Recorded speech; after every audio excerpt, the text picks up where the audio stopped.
Uh, oh, okay. Good. Okay. He's an avid skier, runner. He runs in his own stables he makes himself. Biker. He routinely goes on medical trips to Sudan. You're a meditator.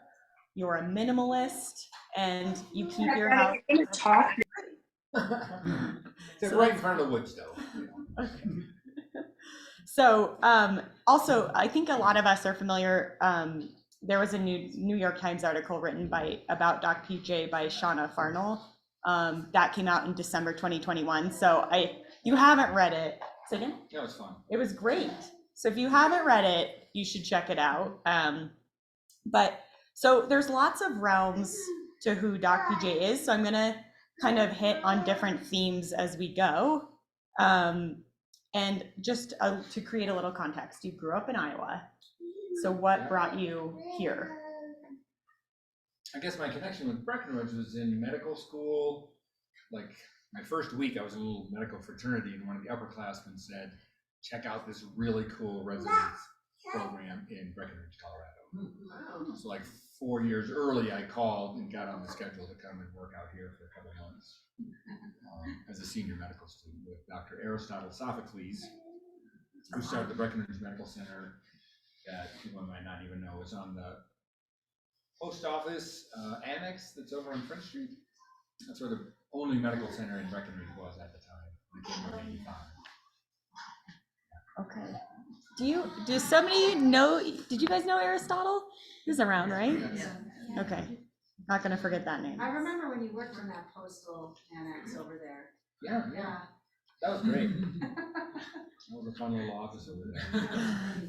Yes. Oh, I should mention, I have questions, but please chime in, just raise your hand or shout out a question if you feel so compelled. But so a lot of us have seen you out and about on your bike, which is generally the way you get around, often with skis strapped to it. So that leads me to inquire about your simple way of living, which I mean, that would be my assessment of that. Like, talk about what you seem to have sort of distilled things down to being very practical. And so tell us about I think I'm just a keen observer of what makes me happy. And I find that material things don't really make me happy. Sean, in that article for New York Times, quoted, I said, a cargo plane of medical supplies, that makes me happy. A new bike, a new pair of skis, whatever, it just doesn't bring me much happiness myself. I mean, and it's not out of a sense of suffering, it's just I kind of take pleasure out of doing things simply. I mean, truth in advertising, I do have a hot tub in the backyard. So I keep myself warm, even if the house is 40 degrees. I go warm up, slide under 6 inches of comforters, I sleep like a rat. Fine. You know, so it's not suffering. I don't have a wife or kids, so, and they pay doctors a lot, so I can give away a lot of money and still have enough. I just put money in my 401k every year dutifully, and there's like a pile of money there. I'm like, what? How did that happen? In my house, you know, I bought for $130,000 in town 30 years ago. It's probably worth $1 million. A little bitty house. Yeah. So that gives a lot of freedom to voluntarily live a simple life, which is different than like a poor person that doesn't have any options. They kind of have to live a simple life because they don't have any money to do anything different. So as people get more money, materialism it's glamorous. It just pulls you towards, tricks you into thinking this is going to make you happy. And for some things it does, and for some things it doesn't. Yeah. And so I just have paid close attention to what is going to make me happy or not. What about, I've been to your home, which is sparse. I would use the word sparse. So Right. A lot of us like Jeffrey Bergeron says it's decorated like the inside of a milk bottle. I mean, so. I was thinking it's white walls, they don't have anything in the walls. I'm kind of comforted by that simple Okay. thing. It's I was not- wondering what was the most, like, a lot of us just acquire so many accoutrements to like fill our home. Aside from the Hagens, there's this also very tastefully and sparsely decorated. But what is, yeah, that's a comfort thing? I'm more comfortable. Like, I don't know, I lived in a house for a year or two, and I just at first put all kinds of stuff on the walls, and then really needed to be painted inside, so I had it painted. And then I just liked the white walls. This is so great. This is just like all possibilities. So I just left all the pictures in the closet. Okay, okay. I just kind of wanted that. I love that. I have on good authority you take cold showers after you ski, which I didn't even think that was like medically advised. Talk to us about what is that? What Was is probably a misguided attempt in solidarity with poor people from other parts of the world that just, they don't have hot water, you go someplace. But if you live in the tropics, the water, it doesn't have to be hot water. But, so I did that for a while, and then, you really save a lot of time. Wake you right up, you don't linger in there, you gotta do work. That's so true. Yes. So now it's, it's my routine. Okay. I wondered, but I like the solidarity idea. That's very cool. Yeah, and the whole energy thing. Once you get used to something, then you're like, I could save some energy. There's this whole global warming thing, and I mean, if I'm really dirty and stinky, I'll use a little more soap and a little bit of warm water to get cleaner. But okay, that's a couple times. Out here, you don't get really that stinky. That's true. That's true. Dry. You got clothes on. When you're exercising and stuff, you don't get all like muddy. Yeah. Sure. No, you're right. That's true. So let's talk with we're kind of on the simple living theme. A lot of us have also seen you skiing, and I would gather your skis are maybe 20 years old. They're old. You don't fall victim to this like consumerism culture of the newest, most expensive, best everything. So what do you ever feel pulled in that way? Like you could get new skis, you could get new stuff, you could get a new coat. But do you want like what? If it works, and like if it functions, I'm fine. Yeah. I'm fine. I mean, I can remember and I reflect on this.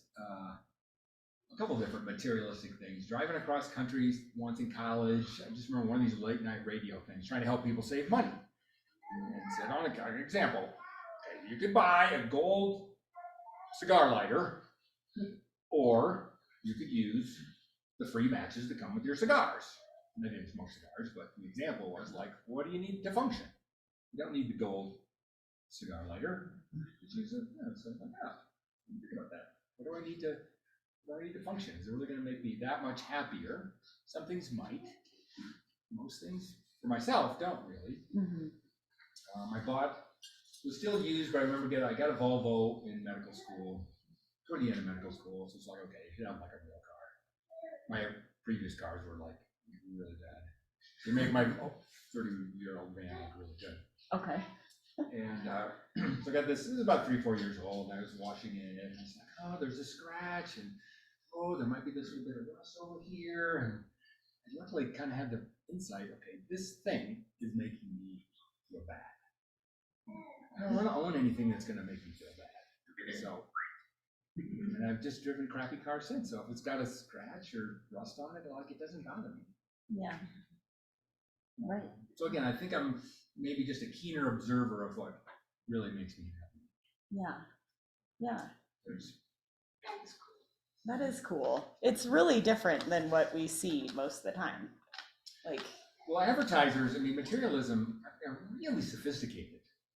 And they know how to get your caveman brain to think this thing is going to make you happier. And I haven't really had a TV since I left high school, which I think also adds to my happiness. Because if you think about it, television and most media is specifically designed to make you dissatisfied with your life. So you'll buy something that supports programming that they hope is interesting enough that you'll watch the program to see the advertising that makes you dissatisfied with your life to buy something. So, you just got to be really kind of careful what you experience. Subliminal in a way, it's just like sneaky. All of a sudden, you're like, oh, I guess I want a Volvo. Nothing against Volvos either. They're great cars, and it's reasonable to have those things. But I just would encourage people to be just really mindful about does it bring you happiness? And they're safe, reliable cars. So again, no brand preferences and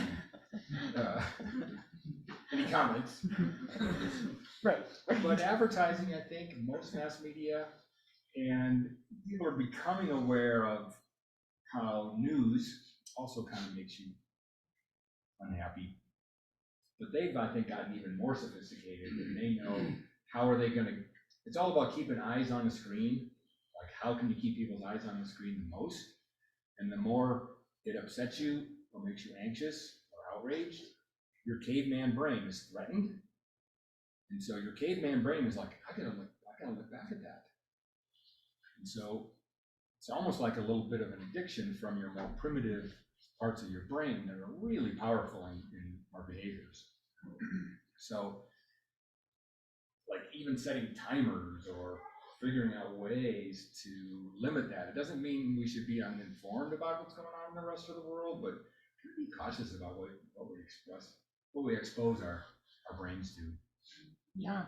Because the media on both sides, whether it's liberal or conservative, they've kind of figured out how do you keep your eyes on the screen the most, threaten you, make you anxious and outraged. Which I have enough of that already. So just be conscious about that. Right. I listened to a book called Stolen Focus about social media, and it said for every one swipe you make on social media, there's 1,000 people paid to keep you there for seconds longer. Yeah. And I thought that was a really poignant way to think about it. Yeah. And then there's the opportunity cost of what else could I have been doing? Right. Totally. I could have been learning to play the guitar. I could have done 5 push-ups. I could have done, called my mother. I could have, done all kinds of stuff at that time. And usually my brain, if I do get trapped in that, the time goes quickly and I kind of just feel dull. Yeah. So I really try to do that. Yeah. Parents to your children. I think it's almost unreasonable to expect the children themselves to have that insight to turn them off. So to set some limits, I think, are good. Not to disallow them any connection with their friends, but it's like, hey, by 9 o'clock, you should be able to have any meaningful conversation you need. Or pick the time and the amount of time, just kind of have a boundary. And I think that's a kind thing to do. I do it for myself.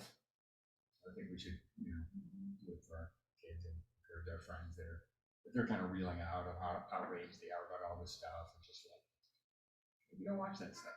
Yeah. Yeah. Okay, well, let's talk about your medical trips. So you are a part of a nonprofit organization called Doctors to the World, not of the world. They're your competitor. Well, kind of. They're actually a pretty big organization, and they do a lot of good stuff. Yeah. But if you Google Doctors to the World, Google thinks you made a misprint because we're so small, they get no hits on Doctors to the World, so they automatically change it to Doctors of the World. So if you did want to see our itty bitty free website, you have to put in the URL doctorstotheworld.org, and then you can find us. Right. So tell us about it. Yeah. Well, it's really Doctor to the World. Oh, shoot.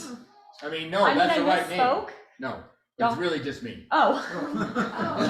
You're the doctor. Right. Right. Got it.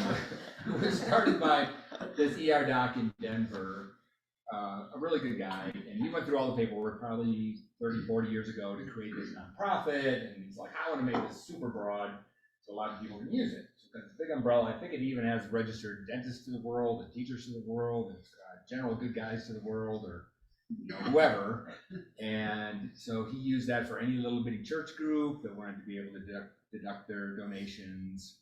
And so people could write their checks to Doctors to the World and put it in his bank account, and then just write a check for the exact same amount and then back back out. And so I found out about him, and so I did that for quite a few years, and as his other smaller groups kind of just faded away, I was the only person really using that for, I don't know, maybe 5 years, and he was in his 80s, and he's like, why don't you just take this? Because it is a lot of hassle to try to create your own 501c3. So we have that, and it's a couple accountants from BGV, Breckenridge Grand Vacations, do the accounting and tax stuff for me, and a former employee there writes all the thank you letters, and does a bunch of logistics for me. And it is still just a pretty simple pass-through for donations that nobody takes any money out for expenses. It's a way for me to deduct my donations easier.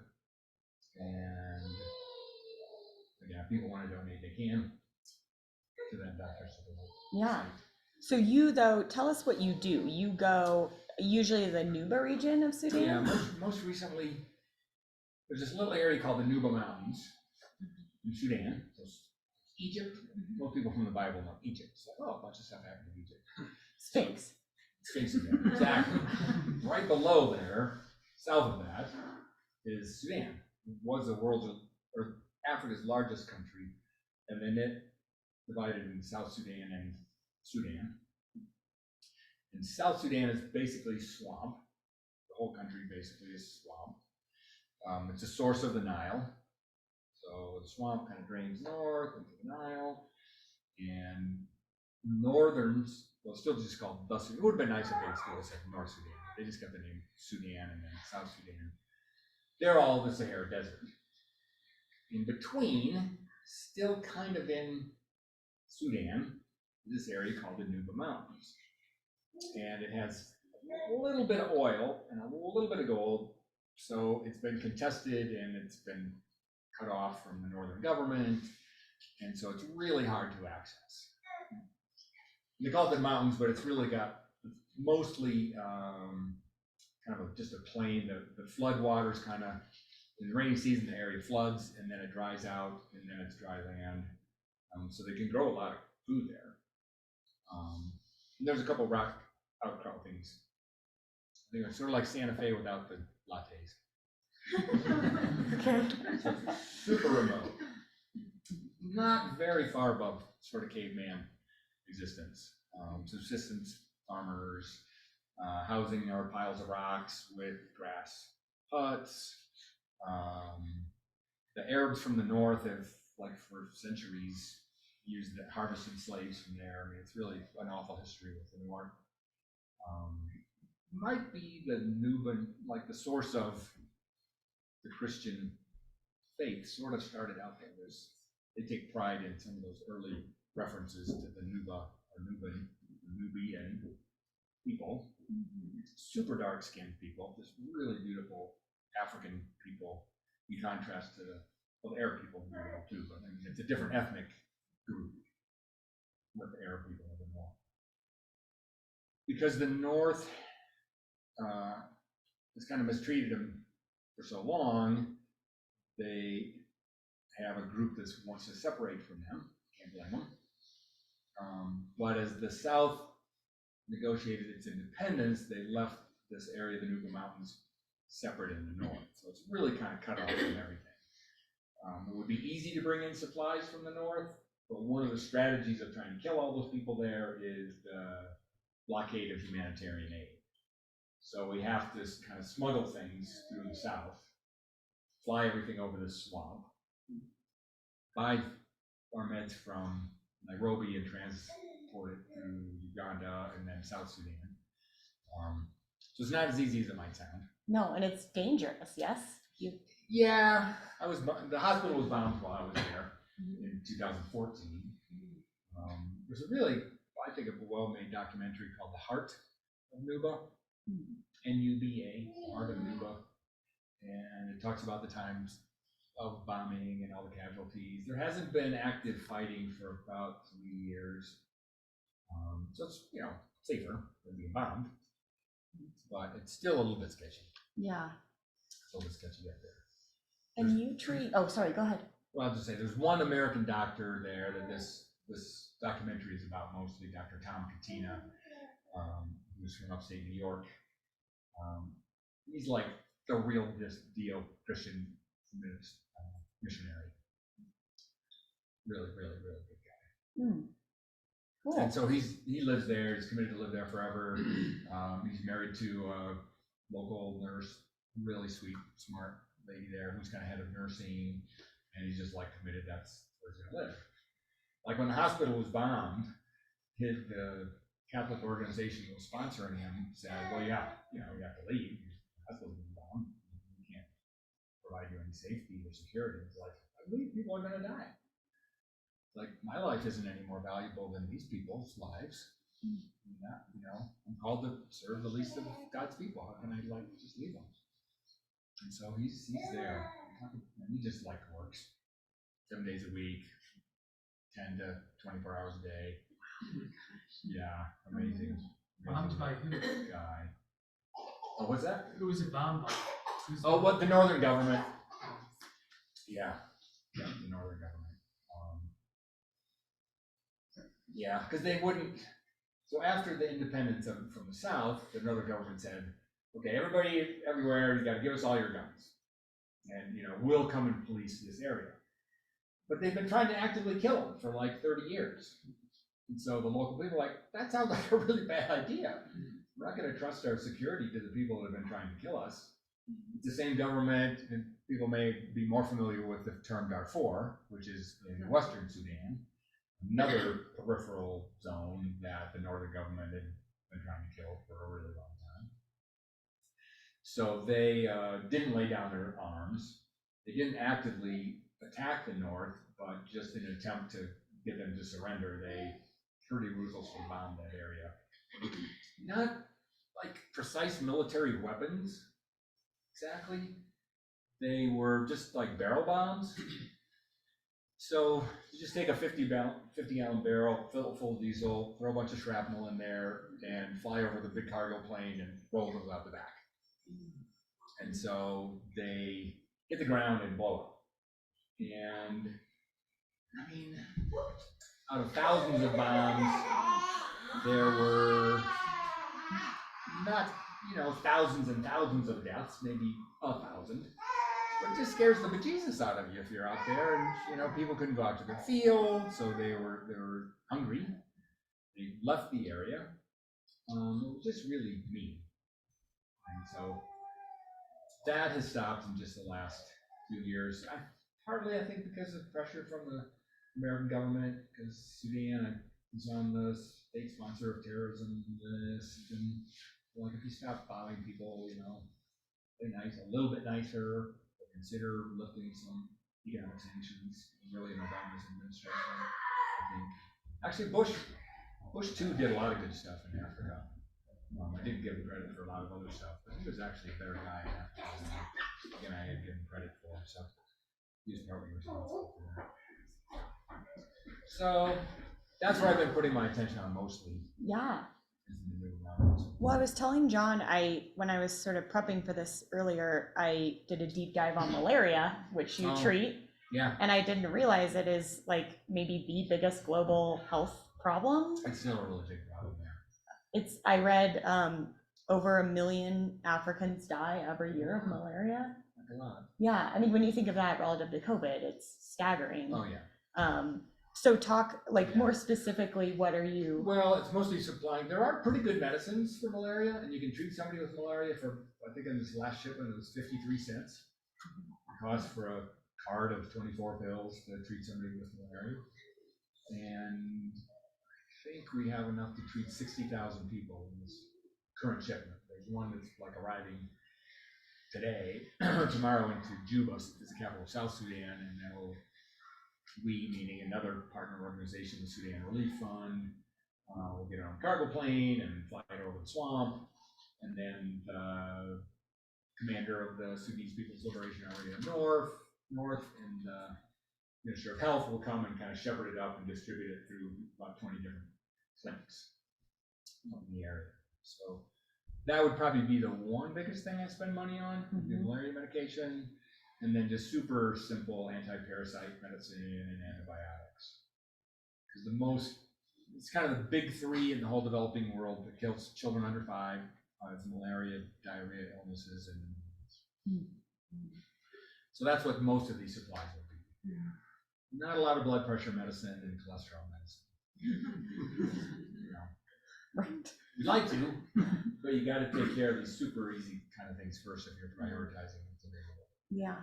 Some Tylenol, that seems fair. That's like crazy cheap. It's like get a barrel of Tylenol for not very much, but it really gives some comfort if you are aching in pain with malaria or kids with fevers to be able to do a little bit of comfort meds also. So we tried, well, this past year, this will be the 3rd shipment for this year.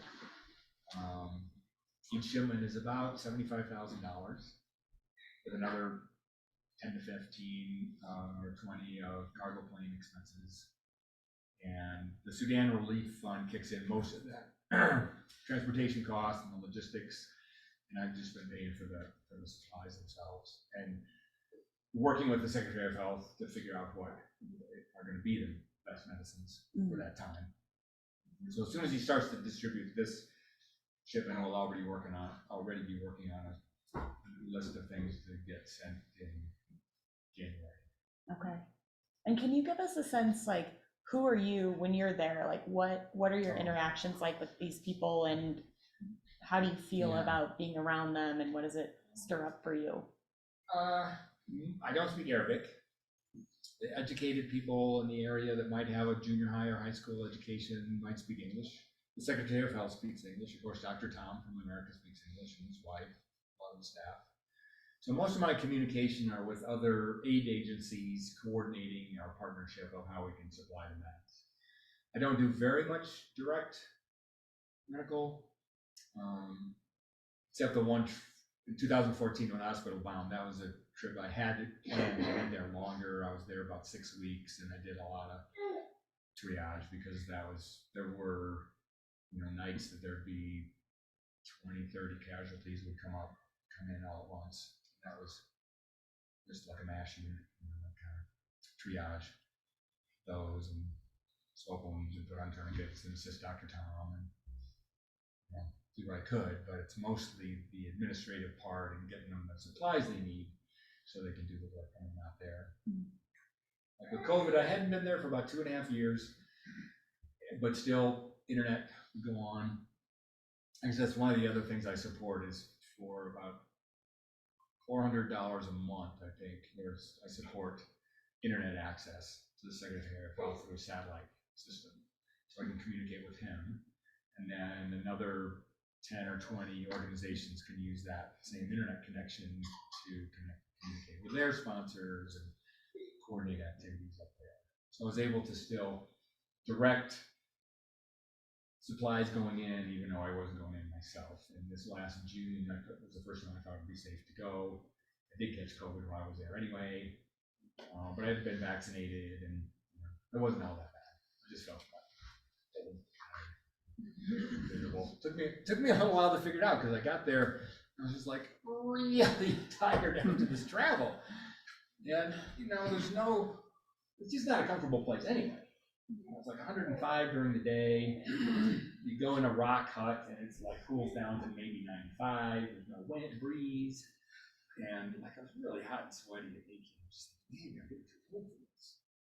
And then I didn't get better. I wasn't resting up. And I was getting ready to come back, and I wondered if I should just do a COVID test. Now I know, right? Yes. And I assume the juxtaposition of this place, like Breckenridge, with so much wealth and abundance compared to there. I mean, how does that still, do you feel that when you come back? Like, what is that? Yeah, it's kind of a little tricky still.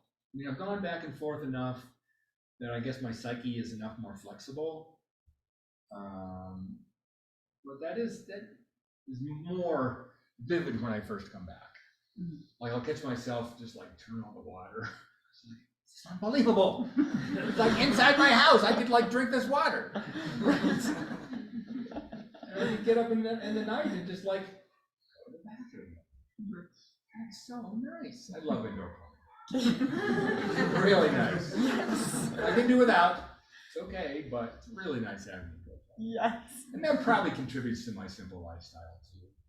Just like such a luxury to have things we often take for granted. I mean, clean water, security. It's a really nice thing here in Breckenridge. Like I don't lock my house. Need cookies, going in the back door. My mom's cookies will be in the counter. Yes.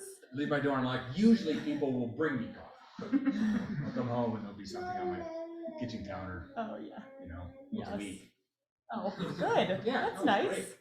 great. My personal Doc PJ anecdote, which Brad will remember, is I fell down my stairs and I busted my elbow open and it was like this big flap of skin. And I'm like, oh, I should call Doc PJ to see if I need stitches. And I called Doc PJ and I was like, hey, Doc. And I asked you and you're like, oh, I'd help you, but I'm in Bhutan. So, We did our best on the phone. sorry. Yes. Yes. Well, shifting gears here, you and I talked a bit on the phone about you being a very thoughtful, deliberate person with how you live your life. And you use the word free will a lot to describe sort of your decision making. So can you talk a little bit about that? Yeah, I mean, I think about that a lot. And myself and with my patients and friends, it's like, and this is from, I don't know if many of you know, Brian Austell was a PhD clinical psychologist after he retired a couple years ago. And we'd have coffee a day a week and we talk about free will. And he's like, yeah, I think humans have free will, but it is kind of a limited free will. In that our genetics and our experiences, they all kind of guide us. So we got to be like alert for those little moments of free will where we can actually really choose. Because so many things are just unconscious, simple, innocent. My office, if there's a pile of cookies out on the break room table, I could be thinking of something else. That morning I could say, I'm not going to eat any cookies to work today. And then I'm walking back to my desk, brushing the crumbs off my mouth, and I'm like, what was I thinking? My caveman brain, again, already made all those decisions. It was happening. The thought never really came actively. It's like, you don't really want this cookie. When it does, then I might be able to resist it. If it doesn't, it's, I'm putting the candy wrapper in the wastebasket when I decide, no, I shouldn't eat that. Shouldn't have a cookie. Those are easy examples. But I think we just have to be really alert when we're buying things. If we're wise enough in conversation, especially if we're getting a little more emotional conversation, all of a sudden all these words are out. And you're like, where did that come from? Did I just really act? Is that what I really wanted to say? So if we can, through either meditation or day-to-day practices of just being mindful of what our effects are in the world, what our decisions are on ourselves and others, I just think we'll be happier. Do you get I mad? aspire to that. Yeah. Do you ever get mad driving? Well, you don't drive, you're on your bike. Like, do you have a knee-jerk? That's not one of mine. No. But there are situations I get angry at also. Reactive. But that's not really your go-to. It's not my go-to. Yeah. And a lot of that I think is genetics and kind of growing up in Iowa. And I have been spending 20 minutes twice a day meditating since college. I think that makes a difference. I mean, that is a lot of time. Every day you meditate for 40 minutes. Yeah. 20 in the morning and 20 after work. Wow. Tell us more about that. What's that look like for you? Get up and go to the bathroom and sit back down and close my eyes for 20 minutes and start my day. Do you have mantras? The technique itself, the one I use is transcendental meditation. It's a technique that came out of India a long time ago. I took a leave of absence from medical school actually to learn how to teach transcendental meditation, or TM for short. It's just a super easy, close your eyes. It uses a mantra, it's a little bit of a gentle focus. But I think the key with any meditation is how easily you allow thoughts to come and go, not to judge them or be irritated by them, but just quietly come back to whatever your focus is. It could be a prayer, could be your breath, could be a visual idea. Could be anything. Lots and lots of good techniques. That's a particular one I use. Yeah, I just learned it in college because it's a good idea. It's $35 to learn. And then you taught it. Wait, Yeah. And how much did you do that at quite a bit? Yeah, I taught, I don't know, probably over my teaching career, taught 1,000 people. First American to teach transcendental meditation in the former Soviet Union. That was a kind of a fun little project. I don't know, 300 or 400 people over there. That was fun. Quite a few people around Breckenridge.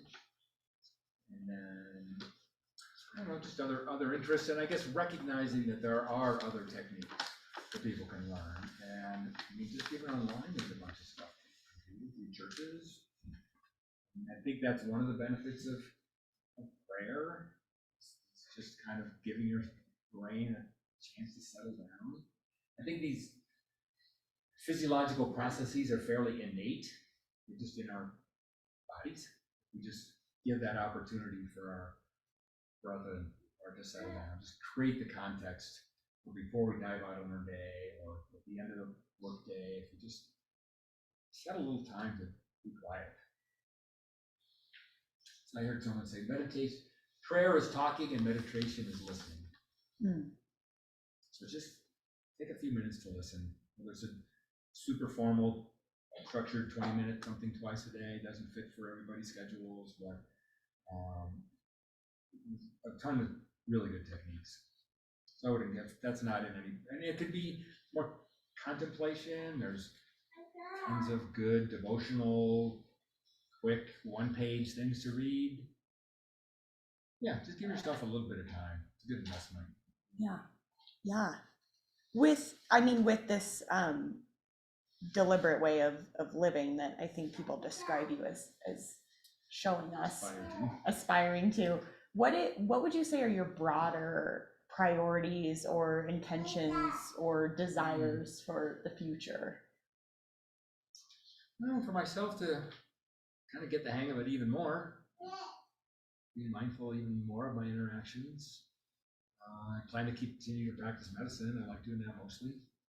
Provides the funds where I can self fund most of these projects. I mean, the Breckenridge community is pretty generous. I get probably in the order of $50,000 toward $100,000 of pretty much unsolicited donations a year from the Breckenridge community. And a couple years ago, I decided to just start spending my own 401k. I'm like, heck, these people like really need it right now. I might need it myself later, but they like really need it right now. So I'm going to kind of burn through that over these next 5 years. I hope that the Sudanese government will start to open some of those barriers to humanitarian aid from the north, and then other organizations might come in. But instead of thinking, oh, I'm going to pace myself and I'll give them like $10,000 a year forever, it's like, well, yeah, but I mean, they need it right now.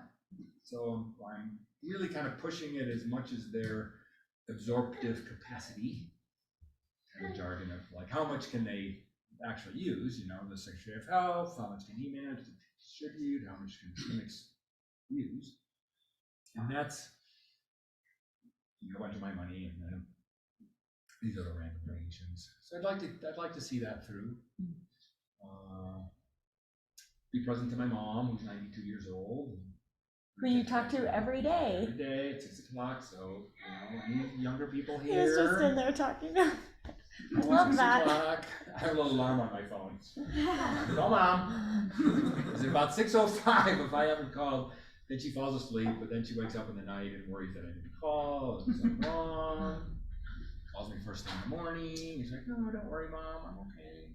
Mom. Yeah. And just don't have a real set schedule for myself.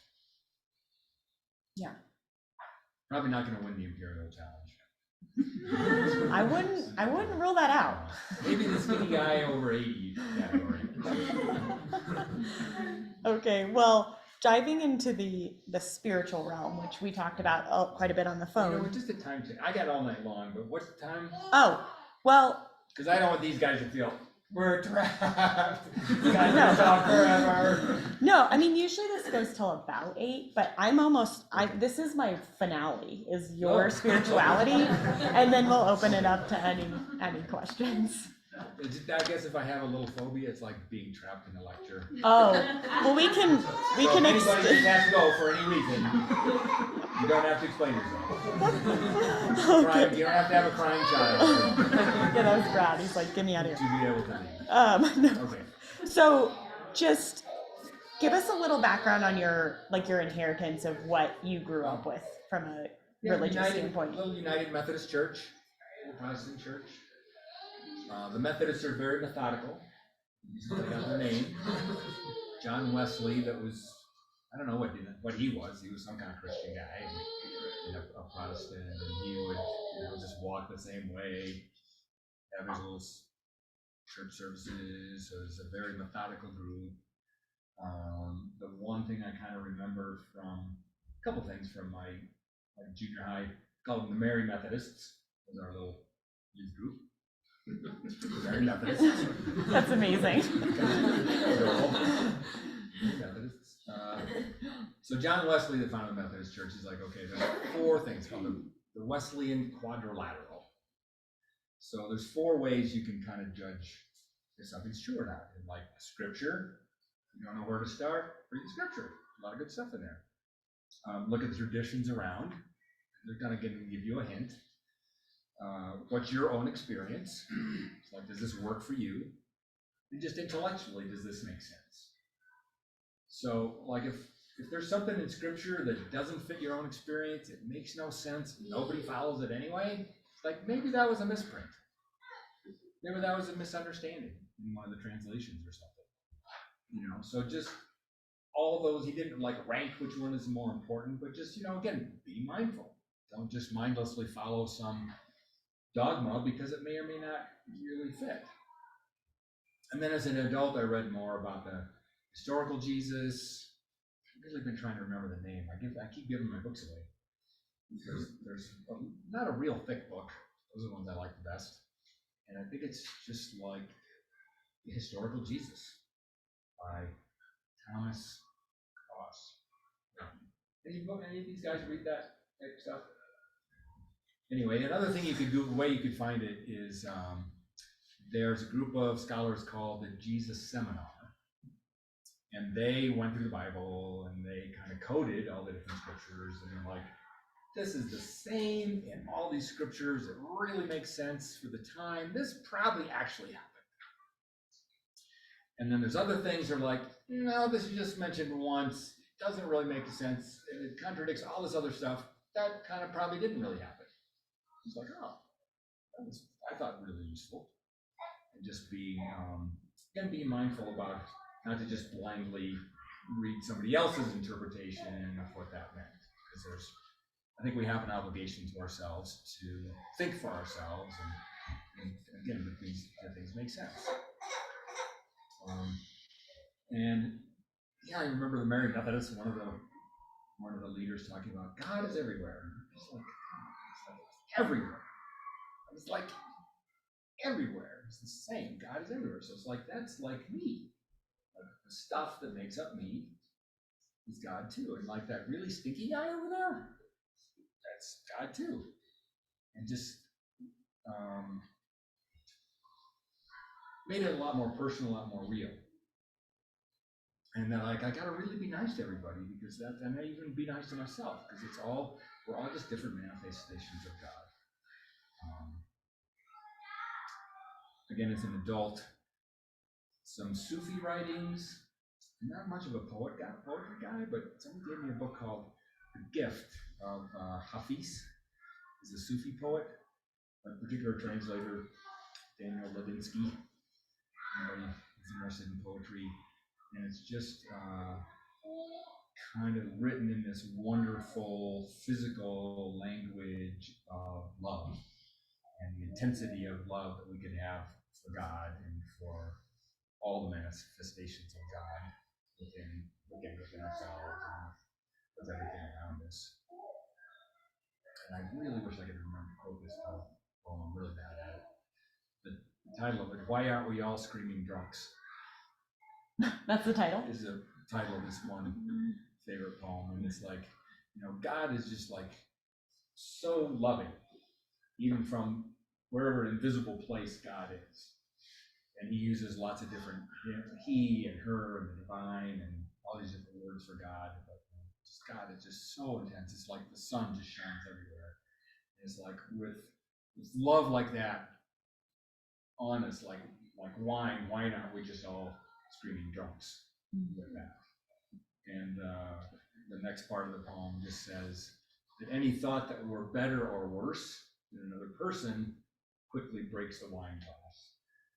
So our ability to appreciate God and kind of just be filled with that rapture of God is if we have criticisms of other people, we think we're better than other people or we're worse than other people.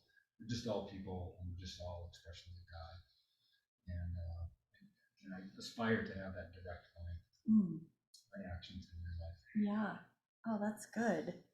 I think that's consistent what you just described with a lot of the people in this room had, particular inflection points along the way with their spiritual story, where their inheritance just felt too small and too confining. And so it's a lot of like breaking it down or trying to move beyond it and trying to pay attention to what is stirring within us, and reevaluating the way we think about the sacred and the divine.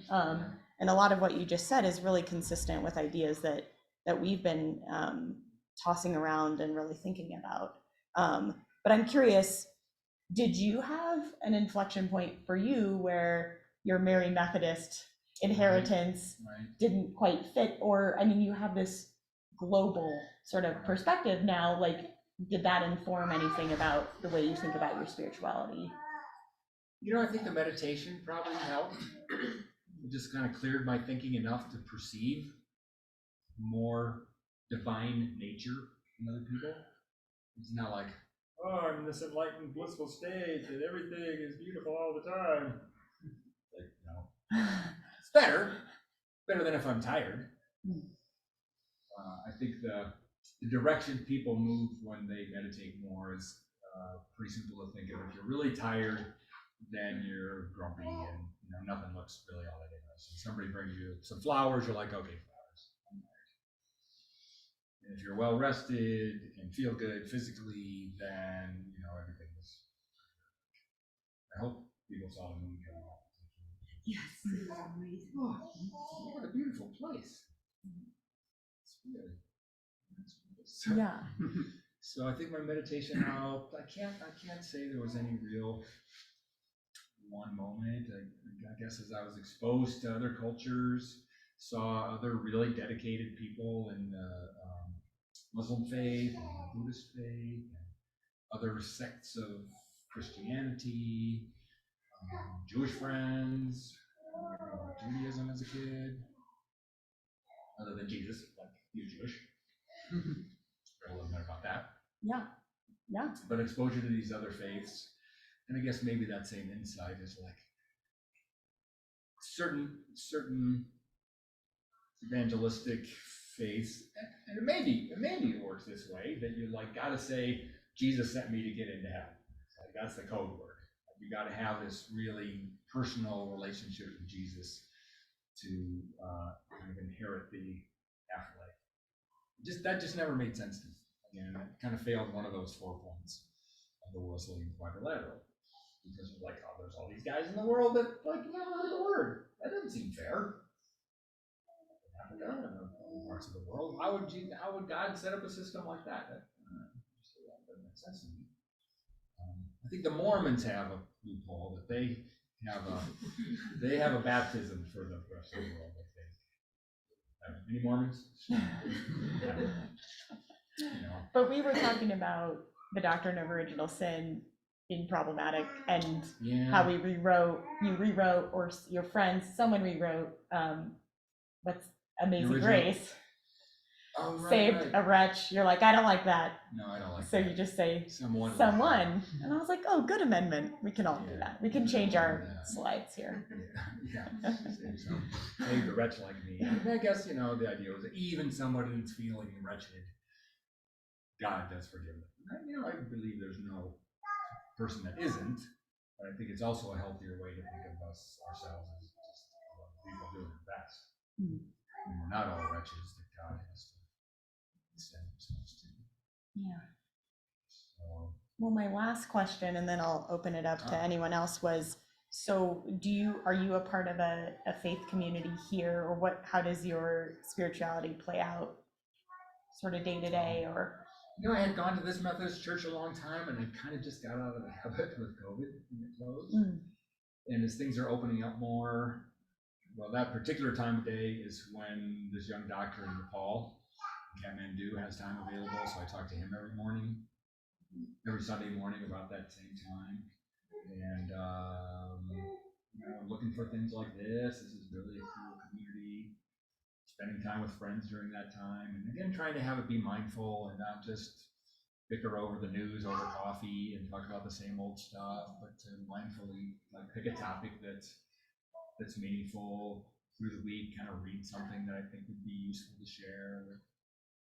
Jeffrey's actually a pretty thoughtful guy for kind of a knucklehead in public. He's one of my better friends. Yes. We would get together and share some pretty, myself anyway, philosophical thoughts. Yeah. Very good guy. Yeah. He calls me on my stuff if I'm messing up. Oh. Sneaks in and eats my potato chips. Ah. Jeffrey Bergeron is who trap. he's talking about. Yeah. Yes. Yes. Well, Doc, you're a very dynamic, very cool person. I will take that. We're so happy you're here. I appreciate that. Yes. Does anyone, we can open it up for a bit of time if people have questions. I know Phil has one. Yeah. Okay. I know I see you, but we rarely have talked about this, but I did read the New York Times article. So Michael Jackson, it was like a blip in the article. Oh, yeah, I read that too. Yeah, that was just kind of an interesting side trip. You were his doctor on a tour. Yeah. Just to clarify to everybody.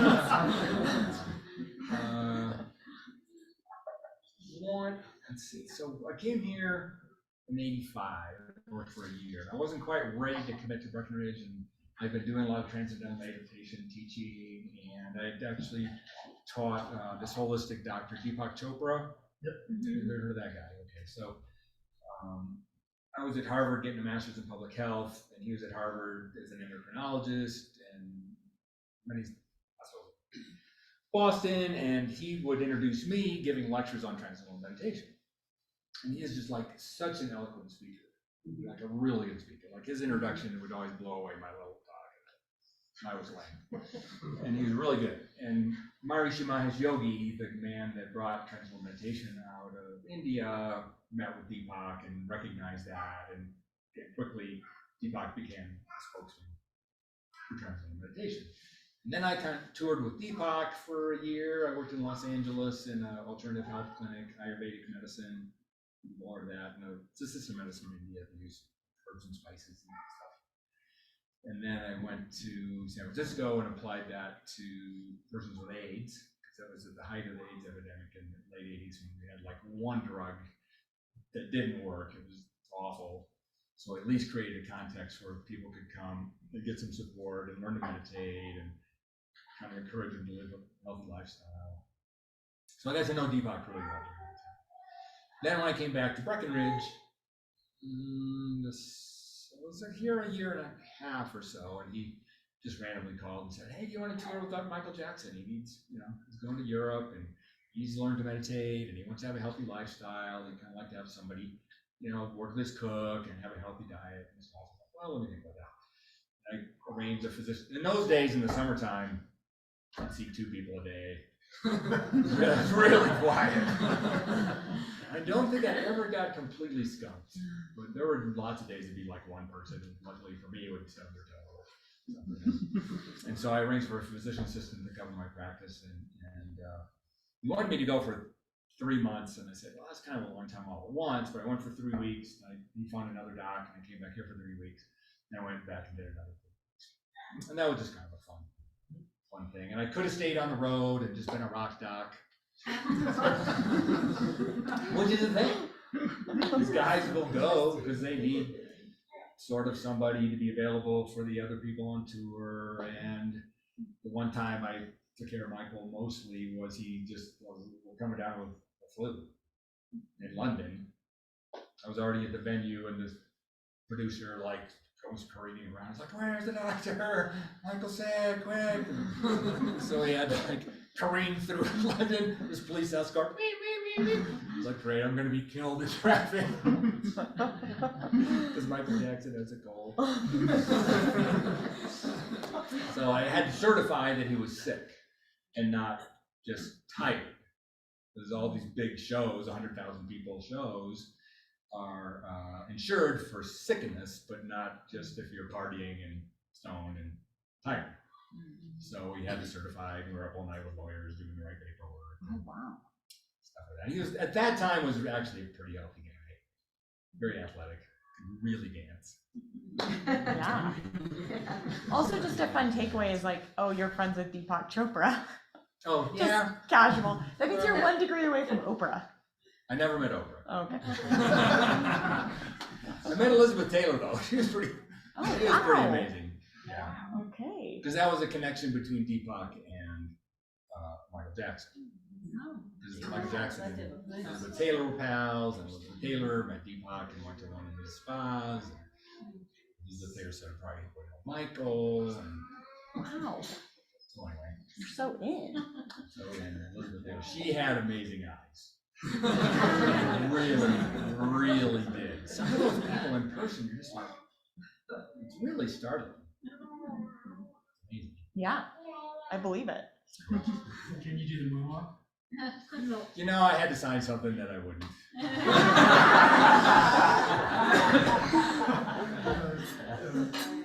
No, but I was on stage for the show. It was pretty amazing. Wow. And another, I don't really understand this, but it's a spiritual kind of experience that I reflect on.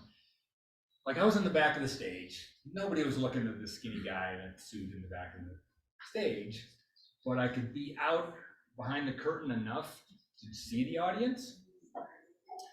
And it just, the consciousness, the awareness of 70, 80, 100,000 people focused in that direction just felt like a floodlight. It just felt like this super physical thing. Like it was hard for me to be out there. So I like, the first time, it's like, oh, show's about to start, blah, blah, blah, people get in the positions, and I was just backstage, and like, okay, doctor, you should stand over here, and I was like, whoa. I looked out there and just like, and I like jump behind the curtains, like, it's like, that's the people. And I kind of had to ease into it. It was really an interesting experience, and I don't know how that works. But it just made it. What I believe that human consciousness is like a thing. It's a force. I mean, conscious. I just don't know how all that works. Some people have more. Their attention. You're around just charismatic people that just have some mojo. Just to drop another name, I gave some of my mom's cookies to the Dalai Lama. That guy's got mojo. Really. Did that Good stress guy. your mom out? Was she like, oh, that wasn't my best batch? Like, No. She has a picture of it at home. oh. Yeah, I've worked in Nepal a lot too, and so the father of this young man that I helped put through medical school that I talk to every Sunday morning, he was the Dalai Lama's government in exile's representative for Tibetan refugees living in Nepal, something like that. So he had a connection with the Dalai Lama, and he arranged a short audience. So I took the Dalai Lama some of the cookies. Great. He said, Oh. like in the most sincere way you could. But again, there's some mojo, there's some thing about certain people that just have super powerful presence. Yeah. Yeah. Did your mom follow you to Breckenridge? She's visited a few times. My dad just passed away about 2 years ago at 94. He was 92. And my older brother lives back in this whole time. So I get back a lot. As long as she knows who I am, I want to spend a lot of time there. So, she's sweet. She just gets sweeter and happier. She forgets everything. She calls me her nephew sometimes. I'm pretty sure she knows who I am. It's the naming part. So I always say, this is Craig, son number 2. Son number 2. Son number 2. Kevin is my older brother. He's son number 1. Okay. Not as a ranking. Right. That's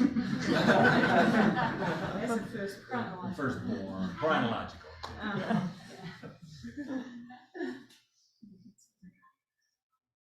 Tony, I bet you have a question. I can see it on your face. I don't have a question, so to speak, but I'd love to tell a little story. Yeah. Yeah, we're Let's hoping hear some it. other people kind of just share their Well, but experiences. it's about you, so you Oh. well, just something that is stuck with me through the years. I mean, we've played music together some and different things, but something that really stuck with me was when the twins were what, 2-ish? Not even, I don't think. Where? Yeah, I can't remember most of the time when the twins were babies. But when they were young, Ava got croup. We didn't really know what was going on at the time, but one night I could hear her coughing and she sounded like a seal. It was like the weirdest, deepest, most disturbing cough, and I went into her room and she was her and Bella's room, and but anyway, she was having trouble breathing.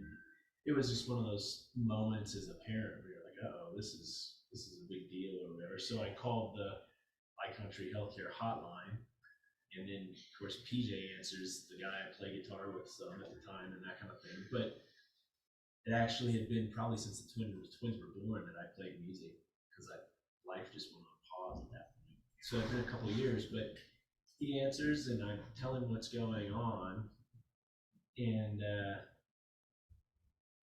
he's like, well, why don't you just come to my house? And I thought, how cool is this? What a practical. Yeah. You know, he's like, just come to my house. So I grabbed Ava and it was like 1 or 2 in the morning, and drove to PJ's house, and then he checked her out. He's like, she's got croup, here's some things you could do, and the next morning at like 8 or so, PJ calls me and he's like, how's she doing? And I was like, well, things are better than they were. She still needs, like, I'll just ride my bike up there. And then he rode his bike to my house,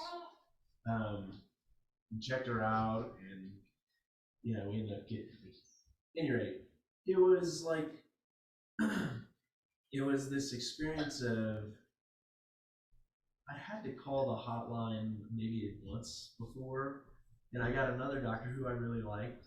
He was a great, but it was like a phone conversation. Well, you could do this, you could do this. It was just a whole other thing to have the human experience. And we could just, at the time I was living maybe a mile or so from you. It was like we could just, so anyway, it's something that's stuck with me ever since that I very much appreciate. Again, being a keen observer of what makes myself happy is like that. Those are so fun things to do. If it takes, you got to be a little bold, maybe.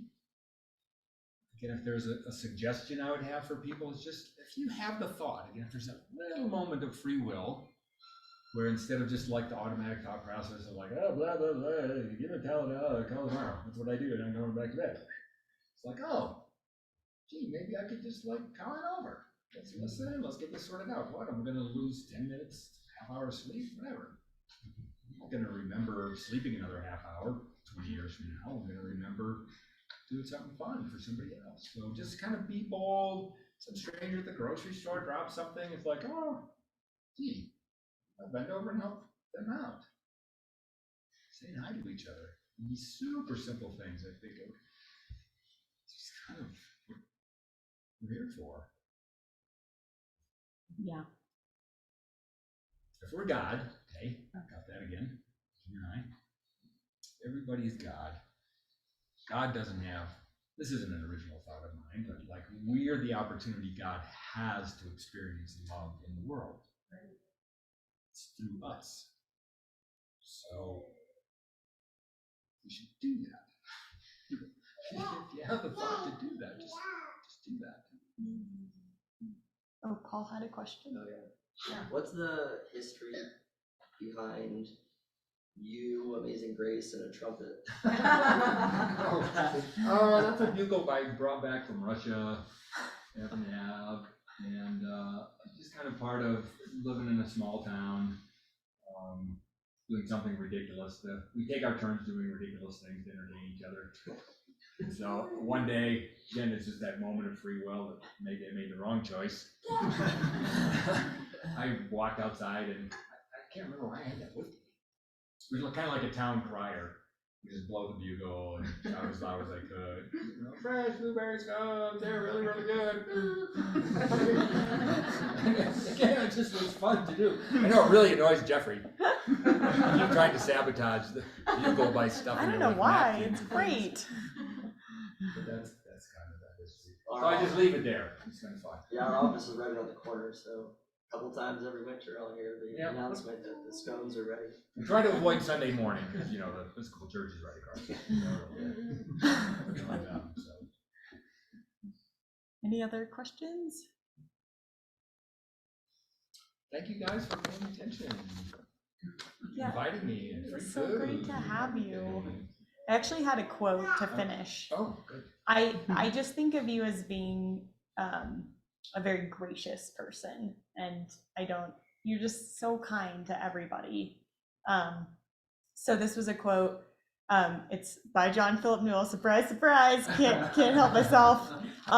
It's from one of his books called Christ of the Celts, but it says, "Grace is not given to make us something other than ourselves, but to make us radically ourselves.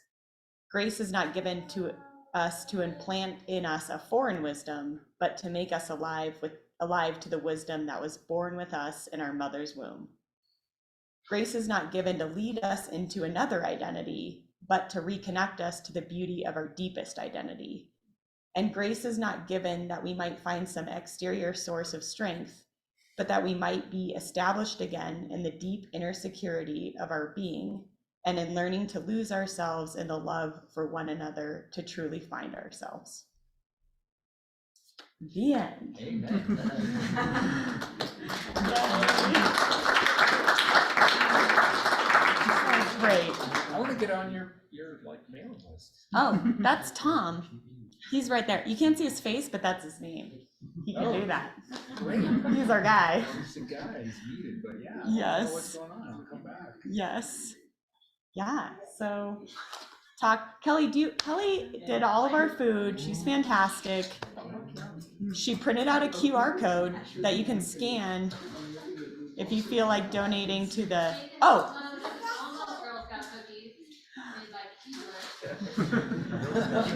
The elves. Magic cookies. Yeah, have some extra food. I mean, there's cookies and soggy salad. Yeah. What is your next event?